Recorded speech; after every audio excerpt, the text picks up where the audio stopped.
yang gimana-gimana. Kita mulai dari hal kecil saja Bapak Ibu. Yang pertama itu bisa kita mulai. Yang pertama, maaf ya Bapak Ibu, mungkin kalau ada masih kita di sini. Yang pertama itu kita mulai dari kita Bapak Ibu untuk datang ke sekolah tepat waktu. Itu yang paling penting Bapak Ibu. Ya, saya tidak menyinggung Bapak Ibu masing-masing. Mungkin saya juga harus banyak belajar lagi gitu. Walaupun rumah saya dekat Bapak Ibu, kadang saya masih nampak malah Pak Sahril duluan. Itu yang pertama Bapak Ibu. Ya boleh kita lanjutkan. Ini hanya peta konsepnya. Kita lanjutkan dengan konsep utama modul budaya positif. Yang pertama ada perubahan paradigma belajar. Yang kedua itu ada motivasi perilaku manusia. Yang selanjutnya ada disiplin positif, posisi kontrol, kebutuhan dasar manusia, keyakinan kelas, kemudian yang terakhir segitiga restitusi. Itu yang penting sekali untuk kita di dalam kelas kita masing-masing. Boleh kita lanjutkan? Nah, saya mulai dengan perubahan paradigma baru Bapak Ibu. Di sini pembelajaran dengan paradigma baru yaitu pembelajaran dengan cara belajar diferensiasi, yaitu belajar sesuai dengan kebutuhan dan kemampuan dan keunikan murid. Jadi guru harus melihat keunikan dan kelebihan masing-masing murid kita mewujudkan profil pelajar Pancasila. Maksudnya di sini Bapak Ibu, kalau sekarang kita belajar itu berdiferensiasi, tidak lagi seperti biasa Bapak Ibu. Mungkin ya murid kita itu unik Bapak Ibu. Bapak Ibu lihat nggak di dalam kelas itu? Masing-masing anak pasti beda. Bukan anak Bu, kita di sini aja beda-beda Bu. Ya, uniknya di situ. Kemudian minatnya berbeda. Kemudian kebutuhannya berarti sudah jelas berbeda Bapak Ibu. Nah, untuk masing-masing murid kita untuk mewujudkan profil pelajar Pancasila itu di dalam belajar diferensiasi itu kebutuhannya berbeda. Contoh sedikit ya, di segi produk Bapak Ibu, anak itu sekarang di CGP kami belajar itu tidak boleh lagi, tidak boleh, bukan wajib ya. Masalah hasil dari kita kasih tugas, kita kasih pelajaran dengan anak-anak. Bu, silakan anak itu menjawab bisa dalam bentuk puisi, bisa dalam bentuk menggambar Bapak Ibu, bisa juga mungkin dia mau berdialog atau menggambar. Misal, saya sudah contohkan di SD saya kemarin di kelas saya ada usaha-usaha di kegiatan sekitar rumah. Jadi anak yang hobi menggambar itu dia menggambar Bapak Ibu. Misalnya ada kegiatannya buka warung, tetangga saya tuh buka warung, dia menggambar warung Bapak Ibu. Nah jadi tujuan kita juga akan tersampaikan di situ. Ya, jadi kemudian selama ini mungkin kita menilainya hanya segi kognitif. Nah sekarang Bapak Ibu kita tidak boleh lagi kognitifnya saja. Ya, nah kemudian saya lanjutkan dengan disiplin positif. Melakukan sesuatu untuk mendapatkan kepatuhan yang berasal dari dalam diri seseorang atau motivasi instinktif. Melakukan sesuatu bukan untuk menyenangkan guru, bebas dari dukungan, tapi disiplin positif adalah salah satu cara untuk menumbuhkan kesadaran serta memberdayakan anak tanpa ada suatu ancaman atau sogokan Bapak Ibu. Jadi maksudnya di sini Bapak Ibu, anak itu kita berusaha, anak itu melakukan sesuatu memang motivasi dalam dirinya, bukan karena takut dengan guru. Memang benar tidak mudah itu bisa kita lakukan, tapi butuh waktu. Itulah harusnya saya sempat bertanya gini, bagaimana saya punya anak murid itu udah memang yang lewat gitu, udah saya kasih nasihat tapi masih gini Bapak Ibu, tidak ada kata bosan untuk kita sebagai guru. Ya, jadi kalau Bapak Ibu, kalau bisa Bapak Ibu memang Bapak Ibu ikutlah mendaftar di CGT. Beda memang rasanya Bapak Ibu. Dulu saya belajar ngajar itu cuma biasa aja, udah melaksanakan tugas. Yang penting udah pulang ngerjain tugas, anak suruh ngomong tugas sudah. Tidak ada semangat, tidak ada rasa kasih sayang yang begitu dengan anak-anak. Tapi bakalan masuk CGP Bapak Ibu beda. Mudah-mudahan Bapak Ibu juga seperti itu. Yang beda, kita merasa lebih sayang, lebih semangat mau sekolah, lebih mau datang pagi, gimana menyambut anak. Banyak sekali yang sudah dipelajari di situ. Nah, jadi motivasi intrinsiknya itu berarti dalam dirinya anak-anak. Tidak ada karena segokan, tidak ada karena takut dengan gurunya Bapak Ibu. Kemudian kebutuhan dasar manusia. Nah, kebutuhan dasar manusia ini sebenarnya biasa lah Bapak Ibu. Ini kalau kita lihat, ini sama kebutuhan kita orang dewasa juga seperti ini Bapak Ibu. Kebutuhan bertahan hidup. Yang kedua yaitu kebutuhan kasih sayang, kebutuhan nah ini kebutuhan bertahan hidup mungkin kalau anak-anak kita didapatnya dari orang tua. Mungkin dia untuk makan, untuk tempat tinggal ya. Itu berarti dari orang tua mereka. Nah, kita kebagian walaupun itu masih ada dari orang tuanya, kebutuhan kasih sayang Bapak Ibu. Tidak ada lagi Bapak Ibu di sini kita harus membentak apalagi mencubit anak siswa kita. Jadi ada rasa kasih sayang kita. Jadi anak itu merasa dihargai Bapak Ibu. Ya, jadi gimana dia? Aduh senang, mau belajar itu semangat. Dia ingin nak sekolah cepat, dia tidak merasa bosan. Bahkan dia tidak akan mau libur Bapak Ibu. Kalau kita benar melaksanakan tugas kita sebagai guru. Nah, kemudian kebutuhan kekuasaan. Ini biasa. Kita lihat anak-anak kita, kalau kekuasaan mungkin kita juga sama Bapak Ibu. Kalau tidak di sekolah kita berkuasa, mungkin di rumah minimal dengan suami kita ya Bapak Ibu. Itu lebih kurang. Itu semua orang Bapak Ibu. Mungkin nampak misal ya Bu Rasmi dia di rumah gimana tuh mungkin ya. Nah itu wajar gitu ya. Kita lihat anak-anak itu juga kadang ada loh Bapak Ibu di kelas tuh menurut dia bodoh, tapi kok berani kadang minta-minta. Jadi itu dia nggak mau meluapkan perasaannya, menguasai kawannya gitu. Mungkin di rumah sering marah orang tuanya itu perhatian. Ya butuh perhatian gitu. Itu perlu juga bimbingan lah Bapak Ibu. Kita juga mungkin memang kita merasa kita punya kekuasaan masing-masing ya. Karena di sekolah berarti di rumah. Nah, tidak dengan anak berarti kita dengan suami. Nah, mungkin itu bisa kita perbaiki lah pelan-pelan gitu. Walaupun kita masih berkuasa, tapi kita caranya aja mungkin lebih baik lagi ya. Kemudian kalau anak mungkin kita bisa dengan cara teguran atau kita sampaikan baik-baik. Kemudian kebutuhan kebebasan. Anak itu juga mau bebas Bapak Ibu. Apalagi di CGP ini memang dibutuhkan anak muda kita memang harus bebas. Kita sampaikan baik-baik, anak itu apa nak? Kamu mau apa? Belajar ini seperti ini. Hari ini kita belajar ini nak. Kamu mau ngapain? Gimana caranya? Terserah mereka Bapak Ibu. Cuma kita bimbing saja gitu. Jadi mungkin kata, oh udah Bu, saya mau kelompok dengan ini, ya silakan. Bu, kami mau ngerjain ini. Nanti sore kami antar ya tugasnya. Enggak apa-apa. Kayak gitu Bapak Ibu. Sampai seperti itu. Yang penting kita yang pertama itu ya itu tadi profil karakter manusianya Bapak Ibu. Itu yang paling penting. Sikapnya. Kalau otaknya kita nggak bisa samain ya Bapak Ibu. Kalau untuk karakter Ibu saya rasa bisa. Kemudian kebutuhan kesenangan. Nah, salah satu tadi yang sudah kita terapkan itu adalah bentuk kesenangan. Murid kita ajak di dalam kelas untuk bersenang-senang. Dia stres Bapak Ibu, kita ajak belajar terus. Ya, ya sama kayak kita. Senang kan? Kan sekali-kali seperti ini, nggak pernah kan? Ya, mungkin kita selama ini ke KG ya, oke cerita udah pulang. Gitu. Jadi sekali-kali mungkin, walaupun bukan hanya dari CGP Bapak Ibu. Kalau Bapak Ibu bisa besok, ya silakan kita sama-sama. Kami dari CGP sangat mendukung hal-hal yang seperti itu. Karena apa? Kami butuh video dan foto terus Bapak Ibu. Terima kasih ya Bu Hal. Boleh lanjutkan. Ya, ini masalah motivasi. Sebenarnya Bapak Ibu juga sudah tahu lah. Motivasi itu adalah dorongan yang timbul dari dalam diri seseorang secara sadar atau tidak sadar untuk melakukan suatu tindakan tertentu dan mempunyai tujuan.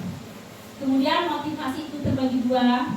Motivasi intrinsik atau melakukan sesuatu karena menghargai dirinya dan nilai-nilai kebajikan. Ini untuk jangka panjang Bapak Ibu. Jangka panjang maksudnya gini, dia melakukan sesuatu tanpa kita suruh lagi. Misalnya, mulai dari dia datang, Dia tidak peduli lagi dengan kawannya mau ngapain. Dia langsung mungkin jajan sebentar, buang sampah, nampak di kelas. Kalau ada sapu biasa ya di kelas berantakan, dia langsung ngambil, ada seperti itu. Dan ini akan berlangsung lama Bapak Ibu kalau anak murid kita sudah punya motivasi intrinsik dari dalam. Jadi kayak lebih kepada dia peduli lingkungan, tanpa ada lagi tadi karena sedotan, karena takut dengan guru, ya tanpa disuruh. Hari ini baru bulan.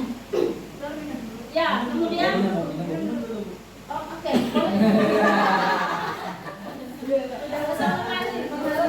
Pindah ke belakang. Di belakang. Kalau kita lanjutkan, ya mungkin banyak kurangnya lah, tapi kita kan hanya kayak berbagi aja Bapak Ibu ya. Nanti ada mungkin sesi tanya jawab, silakan Bapak Ibu mau bertanya. Kemudian motivasi eksternal, melakukan sesuatu karena ada imbalan agar tidak dihukum, sifatnya jangka pendek. Itulah maksudnya tadi Bapak Ibu. Jangka pendek itu maksudnya dia berbuat baik hanya sementara. Ya, kalau nggak ada guru, dia mulai lagi. Nah itu jangka pendek, jadi hanya waktu tertentu. Itu ya kalau nggak disuruh nggak mau. Mudah-mudahan Bapak Ibu anak murid kita sudah mulai banyak yang motivasi intrinsik. Itulah saya sangat berharap, kami sangat berharap Bapak Ibu, walaupun mungkin belum ya Bapak Ibu di CGP, tolonglah anak didik kita terus, jangan Ibu merasa bosan. Sekitar 5 menit sebelum Ibu belajar, Ibu kasihlah nasihat atau budaya positif itu tadi. Ya, misalnya apa saja, dia suruh peduli lingkungan, gimana dengan kawannya, gimana dengan gurunya gitu. Kemudian di sini ada konsep disiplin, ada identitas gagal, ada identitas sukses. Sebenarnya hubungannya sama kayak tadi Bapak Ibu. Ada identitas gagal itu kayak hukuman. Jadi kami di CGP ini tidak boleh yang lagi kita kasih hukuman dengan anak-anak Bapak Ibu. Jadi gimana? Ya kita tanya anak-anak itu baik-baik, gimana solusinya? Misalnya kadang tuh ada saja anak yang melanggar ya Bapak Ibu, nggak bikin PR segala macam. Itu tidak boleh kita hukum. Ya seperti saya bilang tadi, silakan kalau dia belum bikin PR. Nah, kapan kamu bisa antar PR ke rumah? Hari ini, besok.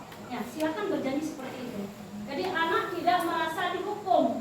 Kalau hukuman itu, anak itu merasa dia gagal gitu Bapak Ibu. Walaupun mungkin kita anggap biasa, perasaan anak itu dia merasa gagal. Aduh, nggak nyaman lah gitu ya. Perasaan orang gagal itu kan nggak nyaman. Karena dihukum tadi nggak bikin PR, berarti kamu tegak di situ atau kamu ngapain lari-lari lapangan. Nah itu nggak boleh lagi Bapak Ibu. Kemudian kita lanjutkan dengan penghargaan. Penghargaan juga sama seperti tadi. Misalnya nanti siapa yang bisa ini, Ibu kasih permen, Ibu kasih ini. Nah itu juga tidak boleh. Itu berarti juga jangka pendek. Jadi motivasinya sementara. Ya iming-iming. Iya kalau dulu pernah ya Bapak Ibu kita sengaja beli permen, anak yang bisa kita kasih permen. Iya. Iya nggak mau jawab untuk memancing. Nah dulu kira-kira seperti itu. Nah jadi mengapa sekarang tidak? Karena kita yang kita harapkan adalah motivasi dari dalam dirinya sendiri. Apapun yang mereka lakukan, motivasi dari dalam dirinya sendiri. Tapi Bapak Ibu kita harus jadi contoh duluan. Ya. Kemudian konsekuensi. Nah kalau konsekuensi ini termasuk identitas sukses, mungkin di sini dalam bentuk kita bikin perjanjian dulu. Cuman sebenarnya juga bukan jangka panjang gitu ya, masih jangka pendek juga nih konsekuensi. Kita bikin perjanjian, nah kamu udah nggak bikin PR hari ini ya. Jadi kalau besok gimana? Besok dihukum, nah gitu. Kira-kira seperti itu, bikin perjanjian dulu Bapak Ibu.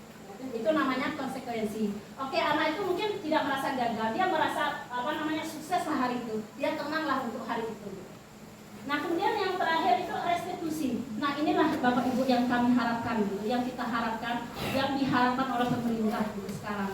Restitusi itu anak itu kalau berbuat kesalahan itu nanti ada contoh di terakhir Bapak Ibu. Kami sudah mempraktekkan, ya lebih dan kurang nanti akan kami tampilkan videonya. Restitusi itu kita kalau anak itu punya salah segala macam Bapak Ibu kita panggil, kita sampaikan, kita juga manusia, biasa salah itu nak. Gitu. Nah kemudian memang di dalam kelas itu kita bikin ada namanya nanti perjanjian kelas, apa perjanjian kelas yang mereka sudah langgar dan sebagainya. kita sampaikan kepada mereka. Jadi mereka sadar, tidak berbuat lagi. Mudah-mudahan memang itu sudah. Bu, bagaimana kalau masih? Kalau masih Bapak Ibu, kita refleksi diri kita lagi. Apa yang kurang? Apa yang belum kita lakukan di sini gitu. Tapi tetap Bapak Ibu, kita tidak boleh bosan. Itu kuncinya. Jadi kita tidak boleh lagi kasar dengan anak murid kita. Jangankan kasar Bapak Ibu. Sistem hukuman aja, udah nak, kau nggak usah ikut belajar atau kau duduk diam aja situ. Itu aja nggak boleh Bapak Ibu. Ya. Mentalnya kena kalau seperti itu. Kemudian di sini ya tadi yang tadi seperti tadi saya sebutkan budaya positif itu. Penyelesaian restitusi membuat siswa itu bertanggung jawab. Jadi mereka bertanggung jawab menghargai nilai kebajikan, menghargai dirinya dan orang lain.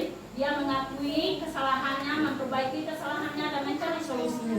Itu nanti pas ada videonya Bapak Ibu. Jadi mereka itu kayak kita ajak ngomong baik-baik, mereka sadar. Mereka mau bertanggung jawab, mereka mencari solusinya. Seperti misalnya dia numpahin air minum kawannya. Kalau restitusi Bapak Ibu, dia ngomong gini, Bu, tumpahan air tadi akan saya lap, saya minta maaf, saya tidak ngulang lagi untuk yang akan datang. Gitu, seperti itu kira-kira Bapak Ibu. Tapi itu kita ajak dia ngomong Bapak Ibu, kita bilang, nah, Ibu juga pernah kok salah. Kita kan manusia biasa tuh nak salah, tapi tidak boleh lagi. Oke, lanjutkan. Nah ini 5 posisi kontrol. Sebenarnya masih ada hubungan lah dari tadi Bapak Ibu. Penghukum. Yang kedua pembuat merasa bersalah. Yang ketiga yaitu teman. Yang keempat kita sebagai pemantau. Yang kelima manajer. 5 posisi kontrol ini kita Bapak Ibu sebagai guru. Kalau penghukum, mungkin saya contohkan dengan hari Senin ya Bapak Ibu, kita upacara. Sampai anak itu ada yang tidak pakai seragam, biasa kan? Biasanya itu udah nak, berarti kamu di barisan itu. Ya tersendiri, itu tidak boleh lagi Bapak Ibu. Itu berarti kita penghukum. Nah gitu, ya kita penghukum. Kemudian pembuat merasa bersalah. Ini ngomongnya agak lebih lembut Bapak Ibu. Kita ngomong gini, nah berapa kali lagi Ibu ngomong? Kok kamu masih melanggar? Nah seperti itu kita. Nah itu kalau kita menganggap anak sebagai teman. Jadi tidak boleh lagi yang seperti itu Bapak Ibu. Walaupun cara ngomong kita lembut seperti itu. Walaupun nanti mungkin kita anggap kita kasih apa segala macam, kiranya kita menganggap anak sebagai teman, itu tidak boleh lagi. Kemudian pemantau. Pemantau ini kayak buat perjanjian juga ya. Nah pemantau ini kayak misalnya anak ini kita panggil besok gini-gini, jadi kita lihat benar nggak anak-anak ini seperti ini. Tapi bisa jadi itu masih belum tuntas masalah kita Bapak Ibu. Nah yang terakhir sebagai manajer, inilah yang diharapkan seperti yang saya sebutkan tadi. Penyelesaian masalah kita guru sebagai manajer itu adalah anak itu kita ajak berkonsultasi. Kita sampaikan apa masalahnya tadi, apa kesepakatan kelas yang sudah mereka langgar gitu. Kemudian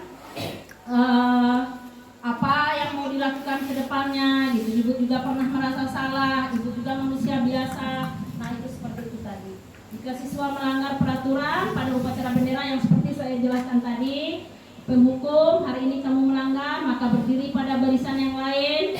Kemudian kalau pembuat merasa bersalah, ibu harus ngomong berapa kali lagi agar kamu taat peraturan. Kalau yang teman, ayo nak ikut peraturan sekolah, jangan melanggar lagi, sambil tersenyum kita sampaikan Bapak Ibu. Jadi anak itu sebenarnya nggak takut lagi gitu. Dia mungkin akan datang akan melanggar lagi, karena dia menganggap kita tenang. Itu kan tak marah dengan saya. Gitu. Kemudian pemantau, secara konfidensi kita menanyakan gitu. Ya kemudian di sini keyakinan kelas. Sebenarnya keyakinan kelas itu adalah nilai-nilai kebajikan yang kita terapkan di kelas dengan mengajak siswa langsung yang membuat kesepakatan tersebut. Mereka menuliskan sendiri dan ditempelkan di kelas.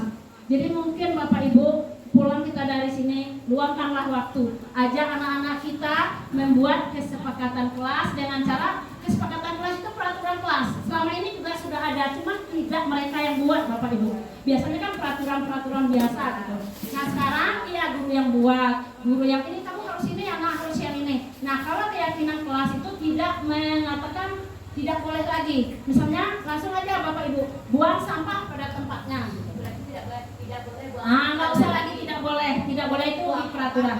Iya buang sampah pada tempatnya, menghargai teman gitu. Tidak kalau tidak boleh hilangkan. Kita menghargai teman, ya. Ya, nggak boleh pakai kata jangan kalau bisa Bapak Ibu. Apalagi kata-kata yang lain. Nah mereka silakan nak, kamu mau ngomong apa, kamu mau nulis apa. Jadi kalau suatu saat mereka melakukan kesalahan, itulah yang kita sampaikan kepada anak-anak kita. Gitu. Ya, kamu melanggar peraturan yang mana, gitu kan? Rajin sekolah, gitu. Rajin sekolah tepat waktu. Nah, kalau anak tadi mungkin terlambat, maka kita tanya mereka keyakinan kelas apa yang mereka langgar. Gitu.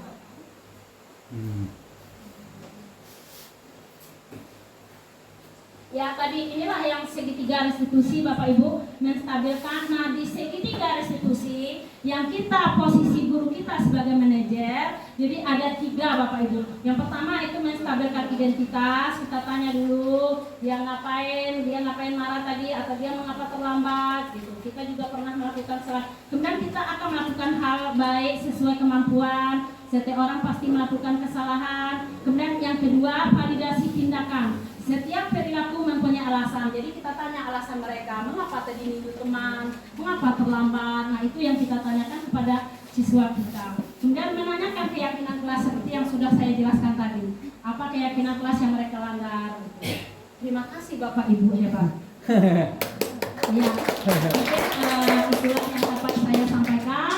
Lebih dan kurang mohon maaf. Saya sangat berharap walaupun tidak semuanya, hanya berapa saja itu bisa Bapak Ibu terapkan di sekolah Ibu masing-masing.